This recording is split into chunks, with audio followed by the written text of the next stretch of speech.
And welcome back. It is a very busy day here. We continue our coverage. We are joined now by Wisconsin Democratic Congressman Mark Pocan. Congressman, thank you so much for joining me. Really appreciate it. Oh, thank you, Kristen. Thanks for having me.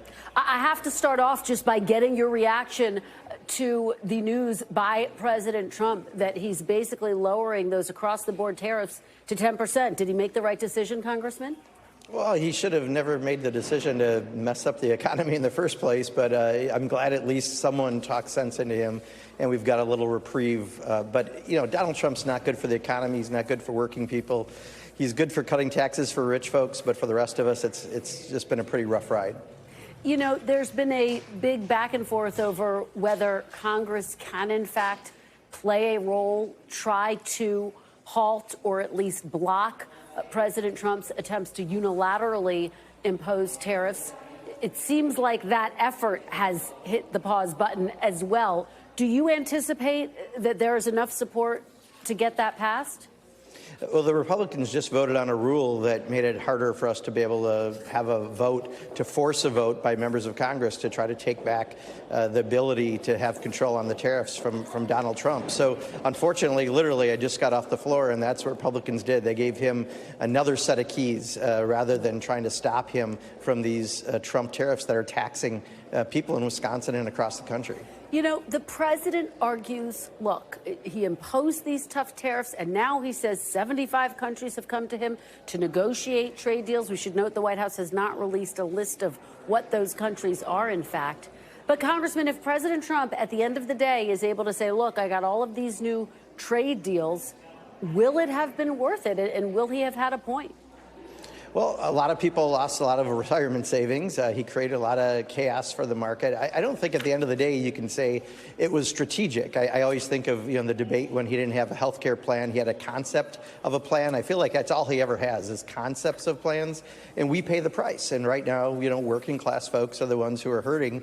And, you know, maybe he could have got this through what he's doing, but you could have also got this just trying to reach out to other countries and have different tariffs. The way he did it was chaos and harmful to the economy. Well, Michigan Governor Gretchen Whitmer, your neighboring state, was here in Washington today giving a speech in large part about tariffs. I want to play some of that and get your reaction on the other side. I understand the motivation behind the tariffs. And I can tell you, here's where President Trump and I do agree. We do need to make more stuff in America. More cars and chips, more steel and ships. We do need fair trade. I'm not against tariffs outright, but it is a blunt tool. You can't just pull out the tariff hammer to swing at every problem without a clear, defined end goal. What is your reaction to the governor, and does she have the right message? You can hear her walking a very fine line on this, not dismissing these tariffs outright. Well, she's exactly right. I mean, there's useful ways if you have a plan, a strategic plan to have targeted tariffs. You know, you're dumping cheap steel in the country. We want to protect an industry. We put tariffs on to protect those workers in that industry. But when you just do a tariff on everything like Donald Trump is doing, then it becomes a tax. It becomes a tax on every single constituent I have, people across the country. It makes it harder for the economy. It makes the stock market do what we just saw it did. But you can have a strategic plan to use tariffs wisely. We just didn't see a single bit of that from Donald Trump. You know, Governor Whitmer obviously represents a state that went for President Trump. Should that be the playbook for Democrats, to walk a fine line? Because she did have some very specific criticisms of the tariffs and the way they're being implemented, and yet she did refrain from taking aim at Trump directly, and then there she was at the White House meeting with President Trump. Is that the key, or at least part of it, to Democrats getting back on track politically speaking? You know, I think just being plain spoken, you know, I'm kind of an every guy in Congress. I came from a lower middle class family. I'm not one of the millionaires up here. But I also know that, you know, what Donald Trump did, put a tax on me and people like me. across the country, and you do have to call him out. You know, one thing that I know Donald Trump cares about is Donald Trump, and I guess I now add Elon Musk to that list. They're going to get a tax cut at the end of the day, $4.5 trillion, but I don't want them to cut health care and long-term care and education spending and all these other things while he's playing with tariffs and wrecking the economy for people like me, because a lot of us live paycheck to paycheck, and you know Donald Trump doesn't, and the only people he's watching out for is that cabinet of billionaires and Elon Musk and himself and everyone who belongs to Mar-a-Lago.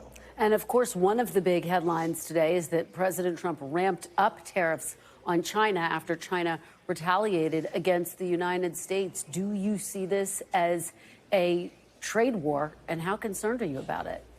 It's looking like the trade war. And, you know, again, if you had a plan, there's a very strategic way to use tariffs against China and do it effectively. What Donald Trump is doing, again, is not that. He's just throwing them out there. They add some, he adds some. And at the end of the day, it's going to create chaos. But that's what Donald Trump likes. The more stability we have, the more planning we have, you can make tariffs work. But Donald Trump, again, is not doing that. I think he caved today. I think that's the only way you can really describe it, by this 90-day delay. I think he wants to get that tax bill done so badly. He had people in Congress, including Republicans, upset. He had his black tie fancy fundraiser last night, and I think that was part of what brought him to the point where he was today on tariffs. Well, you take me to my next question. Let's play some of what he said at that fundraiser for the NRCC last night. I'll get your reaction on the other side. Sure.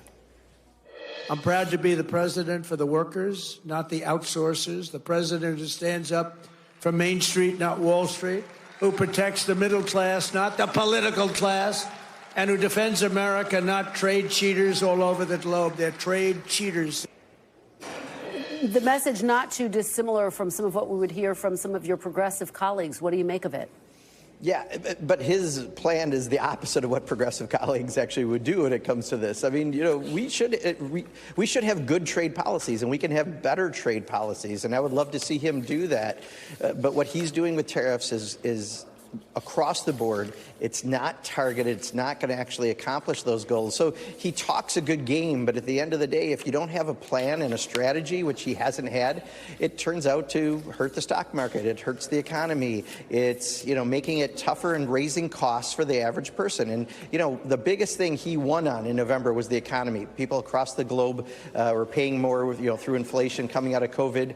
And he simply has taken a real advantage in November and made it his strongest detriment right now, because he's not dealing with the economy effectively. All right, Congressman Pocan, thank you so much for joining us. We really appreciate it. Thanks for watching. Stay updated about breaking news and top stories on the NBC News app, or follow us on social media.